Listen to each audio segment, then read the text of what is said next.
लगा ये कैसा बाबा है, इसको बिल्कुल भी, इसकी कुटिया जल रही है और ये नाच रहा है। और कैसी कृपा हुई गोविंद की, कुटिया की आग जो वैसे के महल के पर्दे लटक रहे ना, वो कुटिया की आग पर्दों में लग गई और पर्दों से आग पूरे महल में लग गई। और जब महल में वैसे के आग लगी तो वैसे भाग करके आई बाबा जी के पास। अरे बाबा जी ये क्या कर दिया तुमने मेरी महल में आग लगा दी, इतना सुंदर इतना कीमती महल तुमने जला दिया, आग लगा दी तुमने। बाबा जी कह रहे हैं अरे बावरी पागल, मैंने आग नहीं लगाई, फिर किसने लगाई? बोले देख तुझे क्रोध आया मुझ पर तो तूने अपने यार से कहा और तेरे यार ने मेरी कुटिया में आग लगा दी, लेकिन मैंने तो अपने यार से कहा भी नहीं, मेरे यार ने तेरे महल में आग लगा दी। अब यार यार की लड़ाई है, तू तो आनंद ले, कीर्तन गा, भगवान का भजन कर। जब तुम भगवान से कोई संबंध जोड़ लोगे ना तो तुम्हें अपनी लड़ाई नहीं लड़नी पड़ेगी, तुम्हारी लड़ाई तुम्हारा मित्र लड़ेगा। तुम्हारा जो संबंध भगवान से बनाओगे उस संबंध की रक्षा ठाकुर जी करते हैं, ये भाव है। जब तक भगवान से संबंध नहीं बनाओगे तब तक भगवान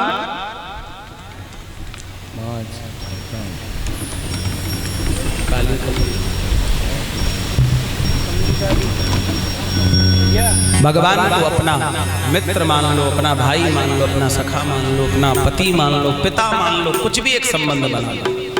आज ये संकल्प लेके जाओ कि भगवान से हम कोई ना कोई एक संबंध बनाएंगे। जिसके मन में जो भाव वो भाव मन कर पूजा करो, सेवा करो, फिर देखो कौन कौन अपना मित्र मानता है भगवान को, अपना सखा मानना चाहे, दोनों हाथ ऊपर करके और यही भाव भगवान से कहना क्या, काली कमली वाला मेरा यार है। हमारा तो यार है, अब पता नहीं तुम्हारा है कि नहीं है। तुम्हारा नहीं है, होता तो ऐसे ही ताली बजती है? दोनों हाथ।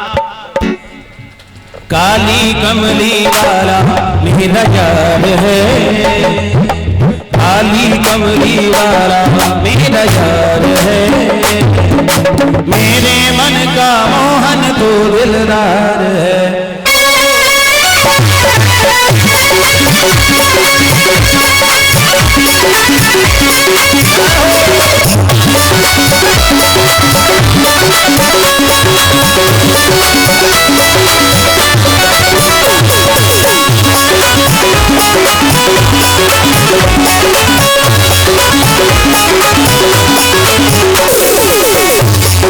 काली कमली वाला मेरा यार है, काली कमली वाला मेरा यार है, मेरे मन का हाल है, काली कमली वाला मेरा यार है, मेरे मन का हाल है। आप मेरा यार है, मेरा दिलदार है, मेरा यार है, मेरा दिलदार है। आप मेरा यार है, मेरा दिलदार है, मेरा यार है, मेरा दिलदार है। काली कमली वाला मेरा यार है, मेरे मन का मोहन दिलदार है। काली कमली वाला मेरा यार है, मेरे मन का मोहन दिलदार है।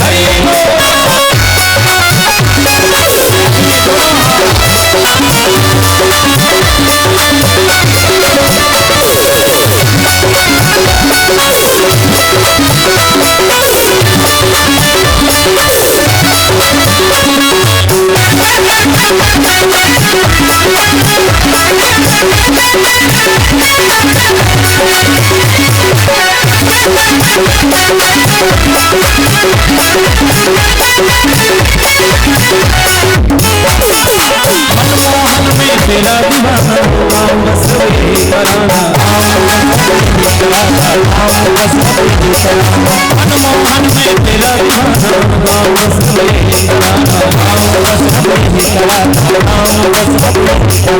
शाम सलोने को मेरा जवाब है, शाम सलोने को मेरा जवाब है। मेरे मन का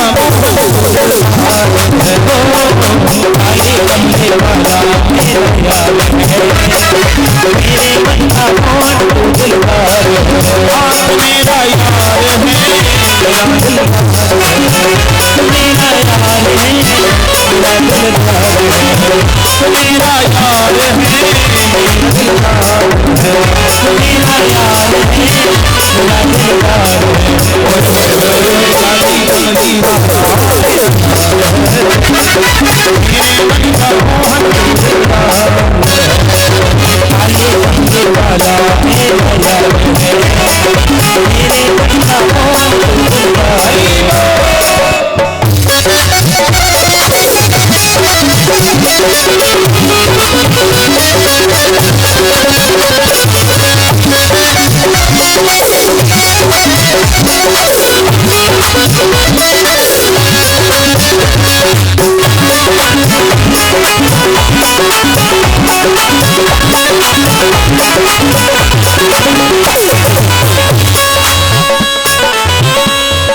पागल प्रीत की आशा दर्शन का प्यासा, करते दिल धड़कन का प्यासा, करते दिल धड़कन का प्यासा, पागल प्रीत की आशा दर्शन का प्यासा, करते दिल धड़कन का प्यासा, करते दिल धड़कन का प्यासा। तेरे हर वादे में मेरे तुम्हारे है, तेरे हर वादे में मेरे है, मेरे मन का मोहन है, काली कमली वाला मेरा यार है, मेरे मन का कौन तू दिलदार है, तो मेरा यार है, मेरा दिलदार है, मेरा यार है, मेरा दिलदार है, मेरा यार है, मेरा दिलदार है, मेरा यार है, मेरा दिलदार है। किसका किसका यार है? किसका मित्र है श्याम सुंदर? दोनों हाथ सब लोग। काली कमली वाला मेरा यार है,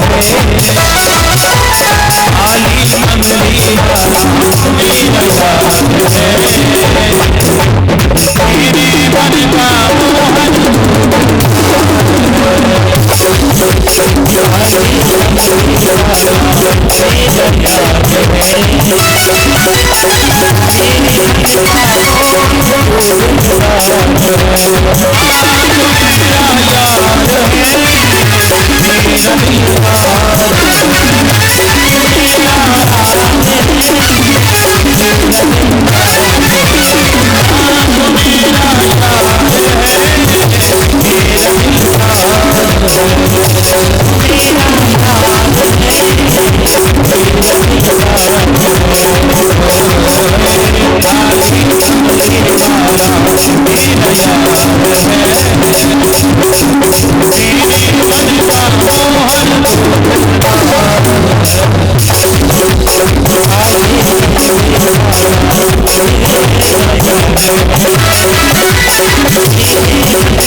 सुखदेव भगवान आगे वर्णन करते हैं। बाणस्य तनया मूषा मुपये में यदोत्तमः तत्र युद्धमभूद्घोरम् हरिशंकरयोर्महत् एतत् सर्वमहायोगिन् समाख्यातं तुमर्हसि। राजा परीक्षित बोले, हे मुनीश्वर, मैंने सुना है यदुवंश शिरोमणि भगवान श्री कृष्ण के पौत्र अनिरुद्ध जी का विवाह बाणासुर की पुत्री उषा से संपन्न हुआ था। इसमें भगवान श्री कृष्ण का भगवान शंकर के संग भी बड़ा घमासान युद्ध भी हुआ। आप कृपा करके ये कथा हमें श्रवण कराएं। तो श्री सुखदेव भगवान बोले, हे राजन, ये बाणासुर बलि के 100 पुत्रों में से सबसे ज्येष्ठ पुत्र, सबसे बड़ा पुत्र था बाणासुर।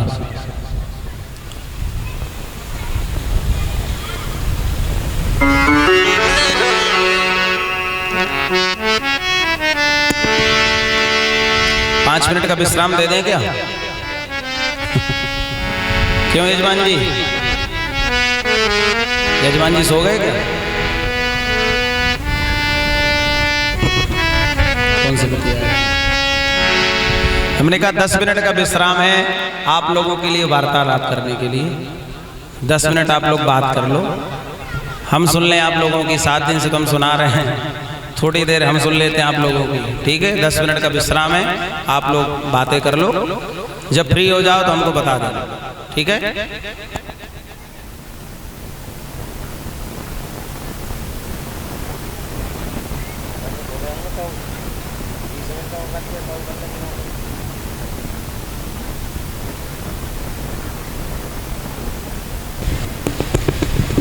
जय हो, जय हो।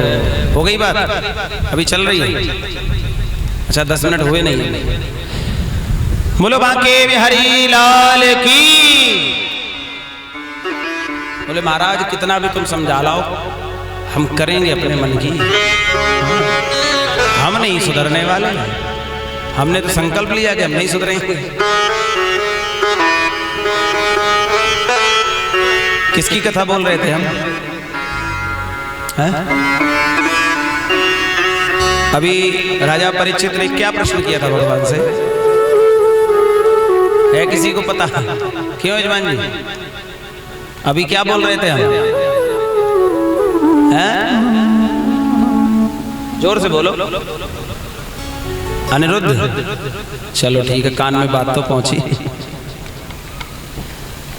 राजा परीक्षित ने प्रश्न किया कि भगवान श्री कृष्ण के पौत्र अनिरुद्ध जी का विवाह बाणासुर की बेटी उषा के संग कैसे संपन्न हुआ, और ये भी सुनाए कि बाणासुर के बेटी के विवाह के पश्चात भगवान श्री कृष्ण का भगवान भोलेनाथ के संग युद्ध भी हुआ।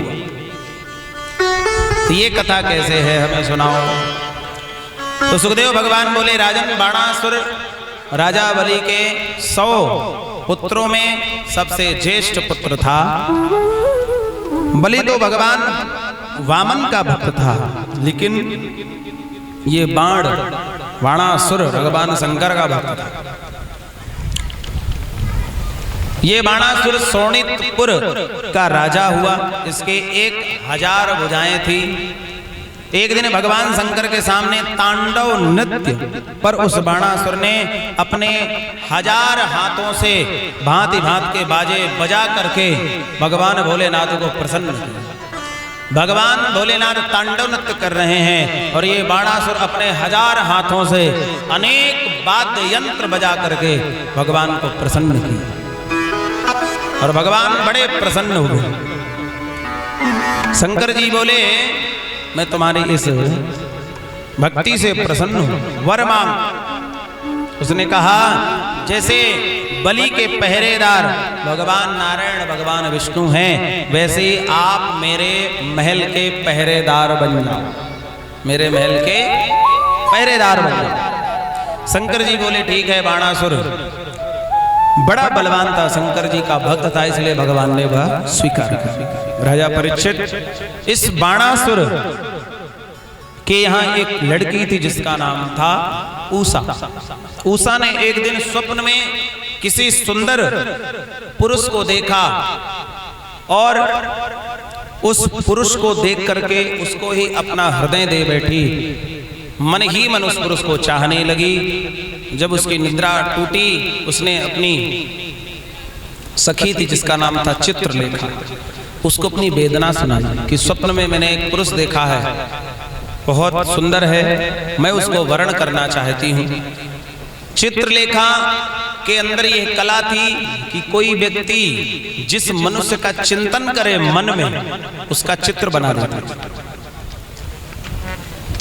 तो ये मन में स्वप्न में दिखे हुए पुरुष का चिंतन कर रही है और इस चित्रलेखा ने चित्र बनाया। पहले भगवान श्री कृष्ण का चित्र बनाया, फिर उनके पुत्रों का, पौत्रों का, सबका चित्र बनाया। फिर जैसे ही अनिरुद्ध का चित्र बनाया तो ये कहने लगी हाँ यही पुरुष था। इस चित्रलेखा ने कहा ये तो भगवान का पौत्र है, कैसे भी करके इसको मेरे पास लाओ। माया भी थी, ये गई और सोए हुए अनिरुद्ध को उठा करके और ऊषा के कमरे में ला करके छोड़ दिया। संग संग रहने लगे। एक दिन सैनिकों ने देख लिया, इन्होंने अपने स्वामी से, बाणासुर से कहा कि तुम्हारी पुत्री किसी पराये पुरुष के संग अपने कक्ष में है, उसके लक्षण ठीक नजर नहीं आ रहे हैं। बाणासुर ने आकर के देखा तो अनिरुद्ध को बंदी बना करके डाल दिया। भगवान को पता ही नहीं है कि हमारा पौत्र हमारे घर से गायब है। अब जिसके एक दो बालक हों, दो चार हों तो पता भी रहे। 16,108 धानियाँ, फिर उनसे 10-10 पुत्र, एक एक पुत्री, उनके भी पुत्र पुत्री, लाखों यदुवंशी बालक, दो चार गायब हो जाए तो कौन ढूंढे। ज्यादा संख्या में हो में तो एक आध घूम तो रहेगा हो में, तो पता ही ना पड़ेगा कहाँ घूम रहे हो।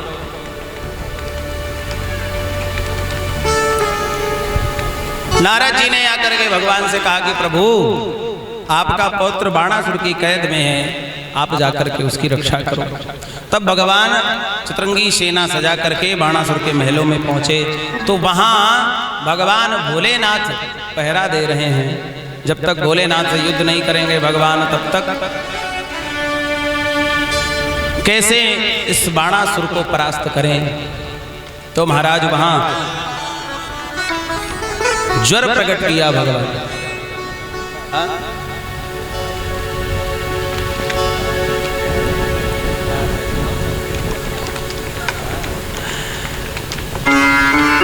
भगवान भोलेनाथ और भगवान शंकर का युद्ध प्रारंभ हुआ।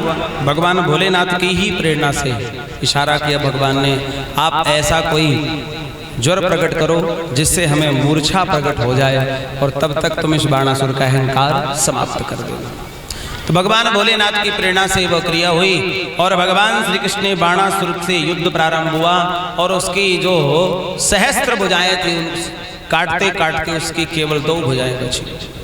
तब भगवान भोलेनाथ ने कहा कि प्रभु जैसे आपके भक्त अनेक वे हैं, ऐसे ही ये मेरा भक्त है, आप इसके अपराध को क्षमा कर दें, ये आपकी शरण में है। बाणासुर ने भगवान कृष्ण की शरण स्वीकार की और अपनी बेटी उषा का विवाह अनिरुद्ध के साथ संपन्न कराया। भगवान द्वारिकापुरी आते हैं। इसके बाद भगवान सुखदेव भगवान राजा नृग की कथा श्रवण कराते हैं। अनेक गायों के दान करता है। एक बार एक गाय को दान किया तो वो लौट करके गौ के ही खिड़क में गौशाला में सम्मिलित हो गई और उसी गाय को दूसरे दिन राजा नृग ने दूसरे ब्राह्मण को दान कर दी। दोनों ब्राह्मण आपस में झगड़ रहे थे, निर्णय नहीं कर पाए राजा नृग, इसलिए इनको जो है गिरगिट की योनि में जाना पड़ा। और भगवान ने जब द्वारिकाधीश कृष्ण बने तब इस राजा नृग की मुक्ति की, उद्धार किया इनका।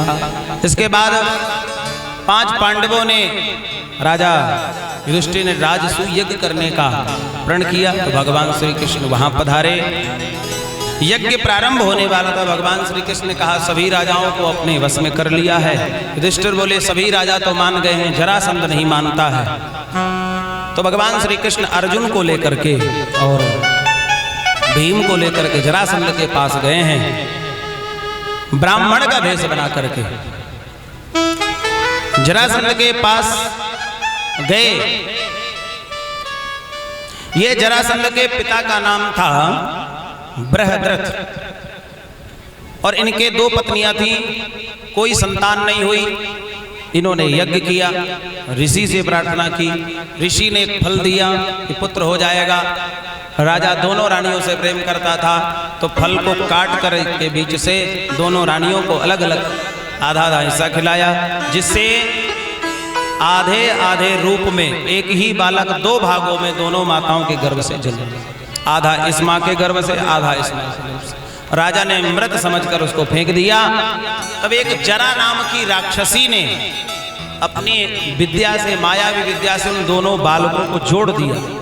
तब इसका नाम पड़ा, जरा के संधि से इसका प्रादुर्भाव हुआ है, इसलिए इसका नाम पड़ा जरासंध।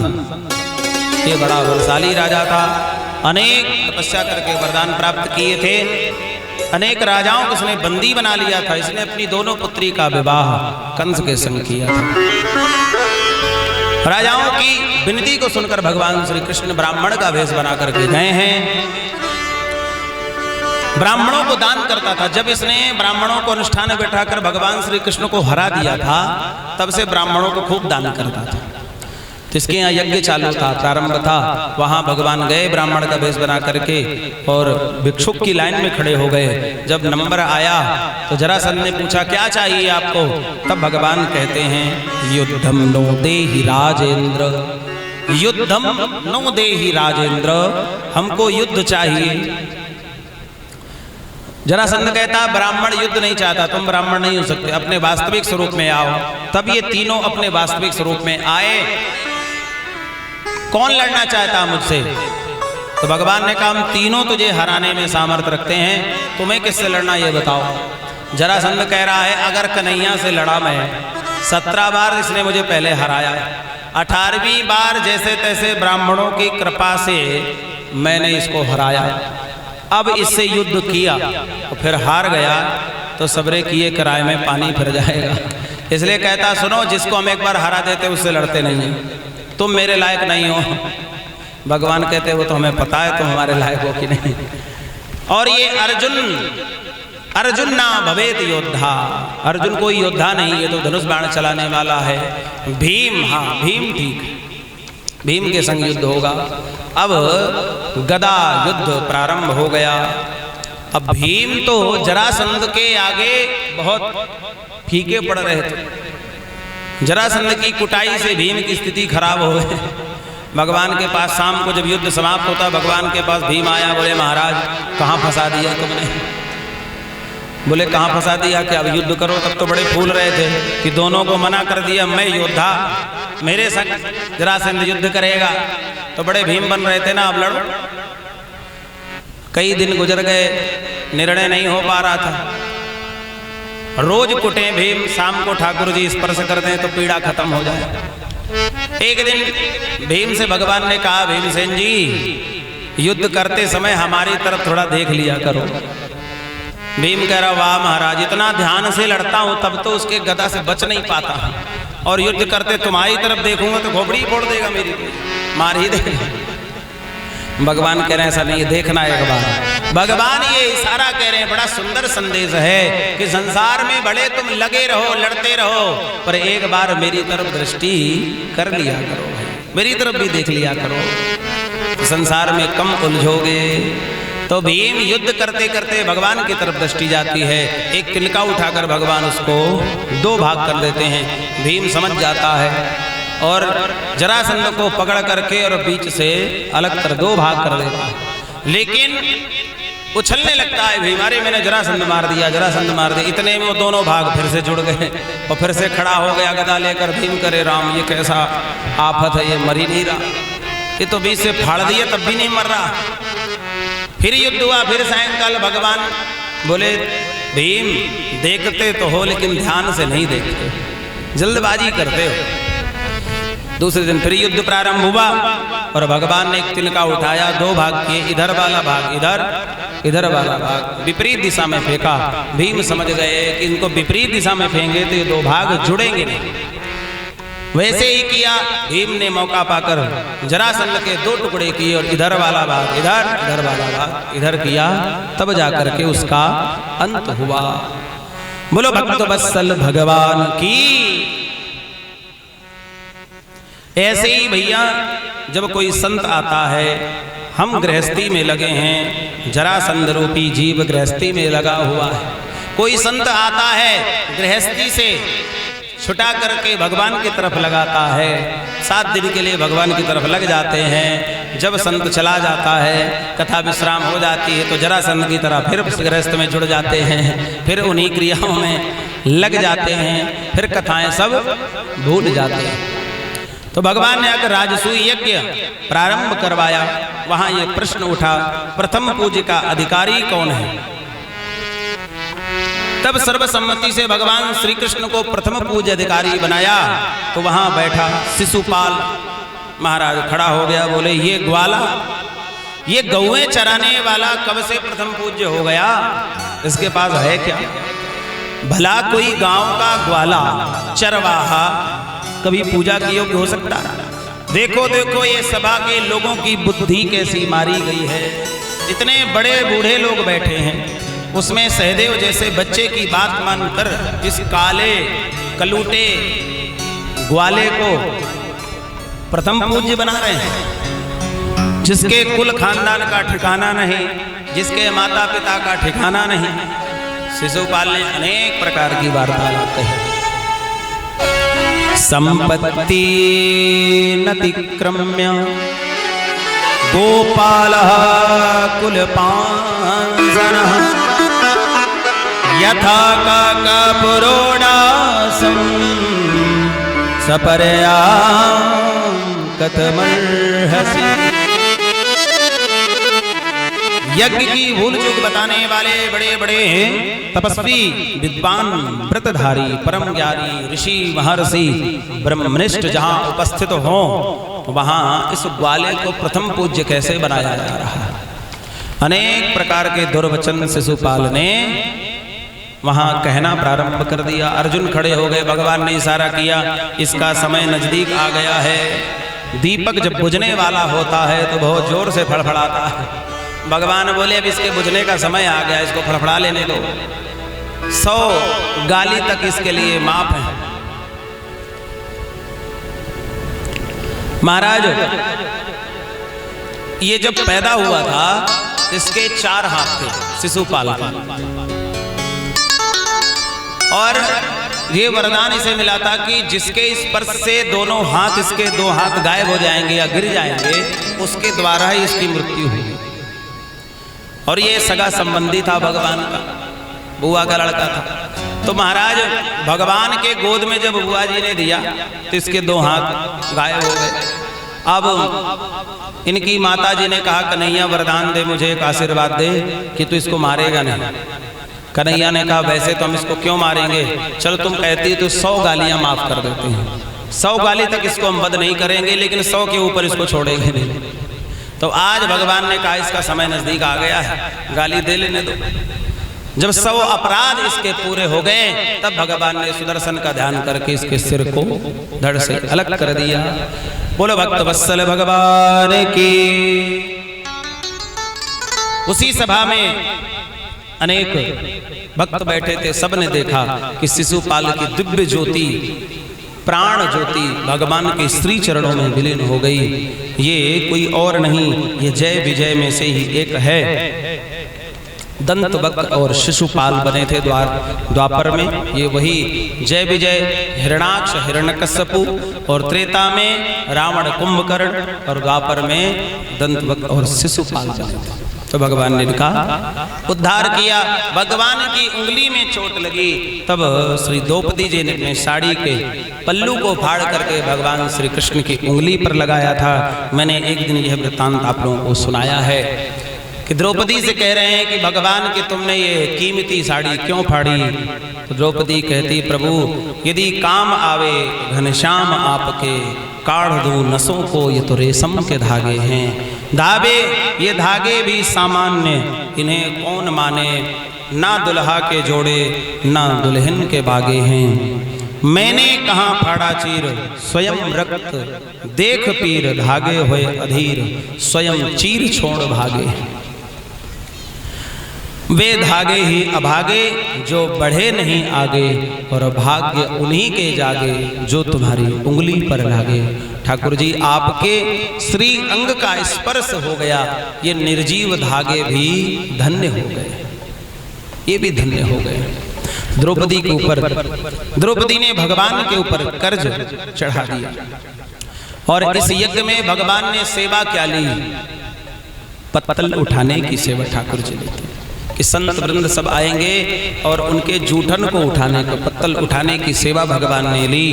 भीमसेन को धन बांटने के लिए, दान देने के लिए दुर्योधन को लगाया गया, और भीमसेन को भोजनशाला का अध्यक्ष बनाया गया।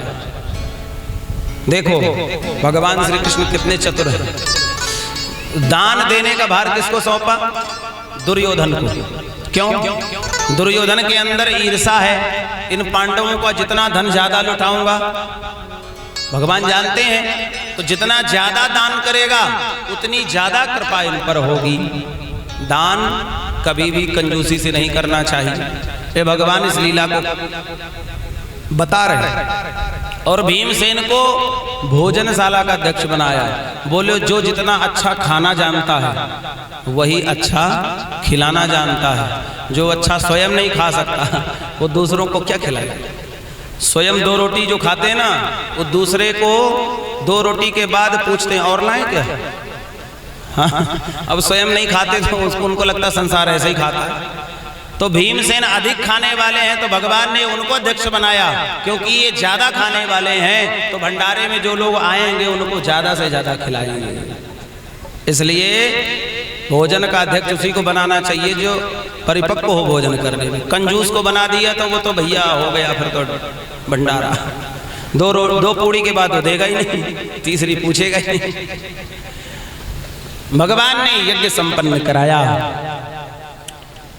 और आगे श्री सुखदेव भगवान वर्णन करते हैं, भगवान के एक परम भक्त जो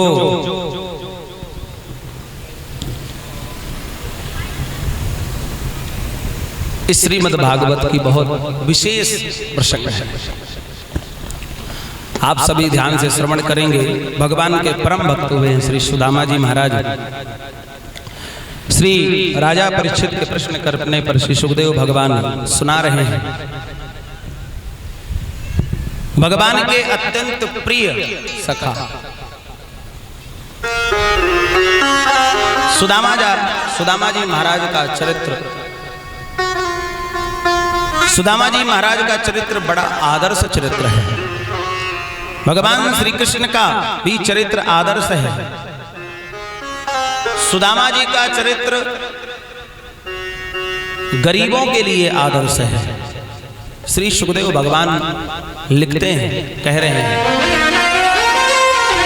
इतने सुंदर विशेषण, इतना सुंदर संबोधन श्री सुखदेव भगवान ने पूरी भागवत में किसी अन्य पात्र के लिए उपयोग नहीं किए।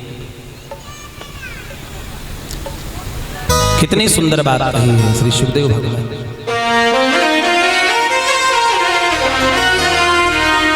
कृष्णास्यासि सखा कश्चित् ब्राह्मणो ब्रह्मवित्तमः विरक्त इन्द्रियार्थेषु प्रशान्तात्मा जितेन्द्रियः।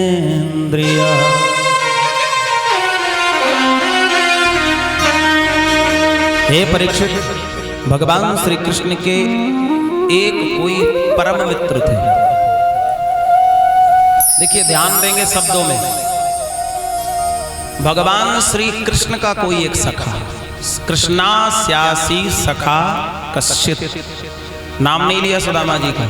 बहुत सारे लोग सुदामा जी के पिताजी का नाम पूछते हैं, यहां सुदामा जी का ही नाम नहीं है। भागवत ब्रह्मवैवर्त पुराण में वर्णन आता है श्री सुदामा जी का, यहां स्पष्ट नाम नहीं है सुदामा जी का। लेकिन भगवान सुखदेव भगवान कहते हैं कृष्णास्यासी सखा कश्चित, श्री कृष्ण का कोई एक सखा। यहां ये भी कह सकते थे कि सुदामा जी के मित्र भगवान श्री कृष्ण थे, लेकिन ये नहीं कहा, ये कहा कि भगवान के सखा हैं सुदामा। अब इन दोनों शब्दों में अंतर समझ लीजिए। कोई बड़ा सम्माननीय व्यक्ति, यूं कहें कोई मुख्यमंत्री हो मानो, तो मुख्यमंत्री को अपना मित्र बनाने वाले 1000 मिल जाएंगे। कोई भी कह देता है, थोड़ा भी संबंध होता है तो बोले हमारा मित्र है मुख्यमंत्री। लेकिन मुख्यमंत्री जिसे अपना मित्र माने, ये विशेषता है, वो विशेषता है। तो भगवान श्री कृष्ण द्वारिकाधीश हैं, भगवान हैं, उनको अपना कहने वाले लाखों मिल जाएंगे, लेकिन लाखों में एक सुदामा है जिनको भगवान श्री कृष्ण अपना मानते हैं। सुखदेव भगवान ये लिख रहे हैं, कृष्णास्यासी सखा कश्चित् ब्राह्मणो ब्रह्मवेत्तमः। भगवान का कोई एक सखा है, वो भी ब्राह्मण है, और ऐसा वैसा ब्राह्मण नहीं, ब्रह्मवेत्तमः, जो ब्रह्म को जानने वाला है, जो ब्रह्म की उपासना करने वाला है। कोई साधारण ब्राह्मण नहीं है। और लक्षण कैसे, उसका जीवन कैसा है, विरक्त इंद्रियार्थेषु प्रशांतात्मा जितेन्द्रियः। जो इंद्रियों से विरक्त है, जो प्रशांत आत्मा है, जो जितेंद्रिय है, जिसने अपनी सभी इंद्रियों को ठाकुर जी के चरणों की सेवा में लगा दिया, जो है तो गरीब। ये बड़े ज्ञानी भगवान के भजनानंदी भक्त थे। गरीब जरूर थे, लेकिन गरीबी में भी संतोषा वृत्ति नहीं छोड़ी, निष्काम भाव से भगवान का भजन करना नहीं छोड़ा जिसने, कि भगवान का चिंतन निष्काम भाव से, कभी भगवान से किसी प्रकार की कोई चाह ही नहीं की, कुछ नहीं।